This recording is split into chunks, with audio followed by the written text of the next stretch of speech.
Hello friends, this is Scott, and here's a look at the pile of wood chips I keep showing you in my driveway. And this is before I decided to take another load down to the hobby farm.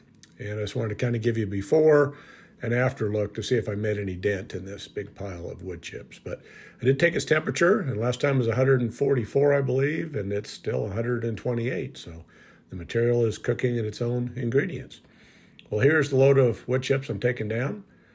And I piled it up a little bit higher, but again, I've got to take a good highway drive, and I don't want it blowing out, and I've got to tarp it. But here, you can see I made maybe a foot dent.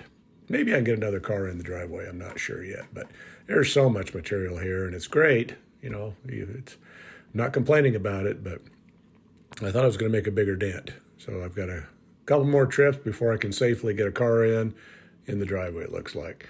Here I am tarped up, and I'm just taking some tools down. And today's trip was an unscheduled trip initially. The water heater went out last trip I was down, and so I'm meeting my plumber down, and I decided I better not waste the trip. I better take some wood chips. So got down there, and before the plumber made it, and I dumped another load.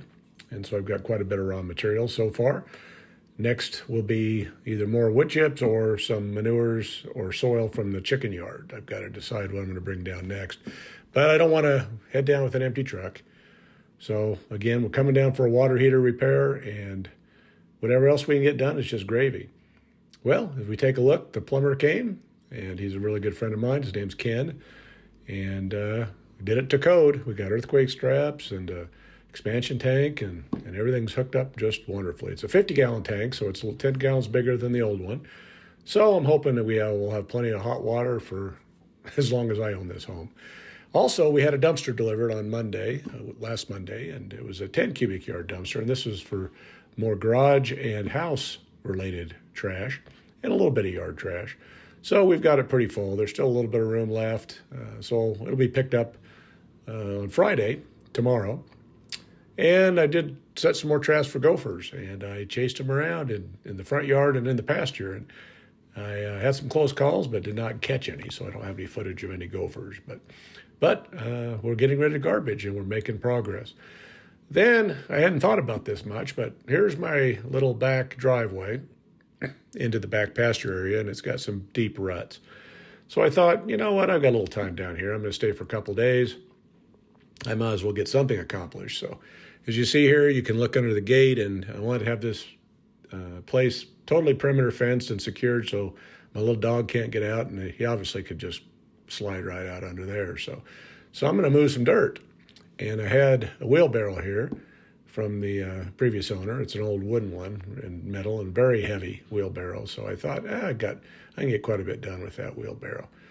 So I decided, well, where am I going to get all this dirt? I've got it right sitting next to the pathway. So I've been looking at this pile, and I still have some sticks there I got to get rid of. But I've got this pile here, and I got this wheelbarrow. But after 2 loads, guess what happened? That's not going to work too well. The front broke off. It rotted off, which held the tires, in place, the tire in place. So I'm without a wheelbarrow. Darn it. And I just barely got started. So 5-gallon bucket time it is. And I started over here, and I got rid of some dirt that was piled up here. So we're making headway. So I have room for more raw materials. And here I started to make a dent in this pile next to the driveway. And I don't know how much dirt it's going to take to fill these ruts. I'm hoping it takes a lot because I got a lot of dirt. So I got started with this pile. And as you see here, here's some progress. And I did put some dirt, and I started out around the gate, outside the gate and inside the gate. And you can see I've got it pretty well covered up so that the animals can't get under the fence unless they dig themselves out. This will need to pack itself down. I've got dirt and rocks and a little bit of gravel in here, so I think it'll settle itself and smash down pretty good. I'll bring some gravel in probably later. But here's a look at, midway through the process, and I made a big dent in this pile of dirt. So again, it's all by one 5-gallon bucket. I brought one down that was decent, and so it's just a lot of quick filling of a bucket and running over and dumping it and coming back for more. As you can see, it's starting to fill in a little bit. and we'll see how far I can get. Again, I came down here to do a water heater, so I decided, yeah, well, we'll get as much done as I possibly can. It was a little cooler today, so it wasn't as hot and sweaty as it's been. But as you see here, I drove in and out a few times to smash it down. I've got to add a little bit more soil, but I got about a third of it done. So it looked like more, but I think it's about a third. So I've got a lot more ruts to cover up. I've got more soil here. I've got to move. And then as you look in the background, I've showed you numerous times in past videos, I've got a whole pile of dirt that I want to remove, and that's right behind that wall. And so here's a look at what I have left to do.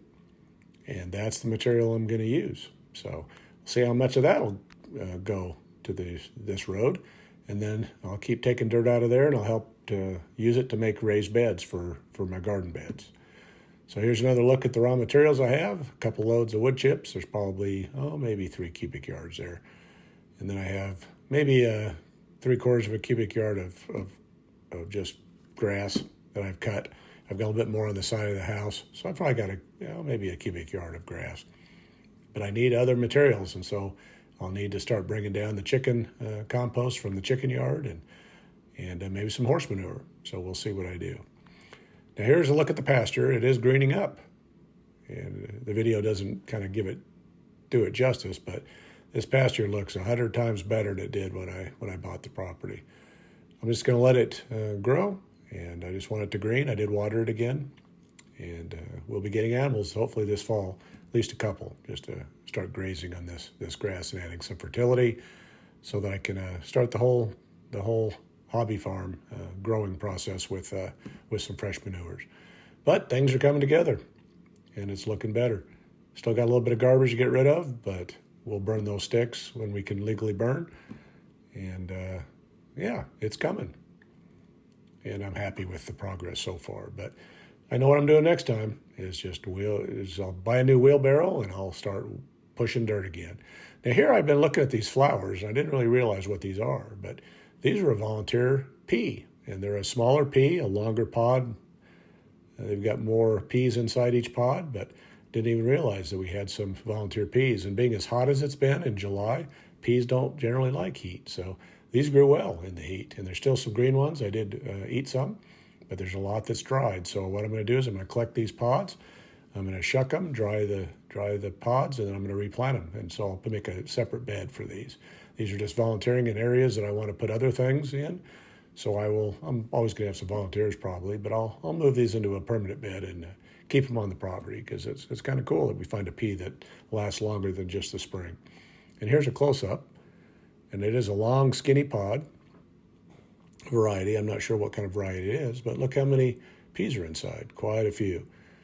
Again, this one was a little bit overripe, but I did eat it, and it tasted fairly decent. So, it tastes like peas. So we will have another variety. And down here, it's been hot, but the storms have been rolling through, and it's been teasing us with rain. Hasn't rained much, but the cloud formations in this county are just beautiful. So I love to sit on the porch and just watch the clouds roll in the evenings, and just beautiful blue skies and white clouds, and then the incoming storm that's lightning and thundering. But this storm didn't do much. It just gave us a few sprinkles. But as the sun's going down and we start seeing the sunsets, the colors just are amazing. And this is just the beginning. You can see some color through the dark clouds, and then you see the brilliant pinks. And I don't know if it's from fires or what's going on around the area. But today the clouds ended up getting a little bit more angry. Started off just being pink, and then they started turning more reds, and then they got orange. And here's the angry clouds. And again, it didn't rain much, but the sky did look like it was a little bit upset today. But it was peaceful on the porch, so that's all I care about. But it's beautiful skies. And then here's the progress with Miss Thing.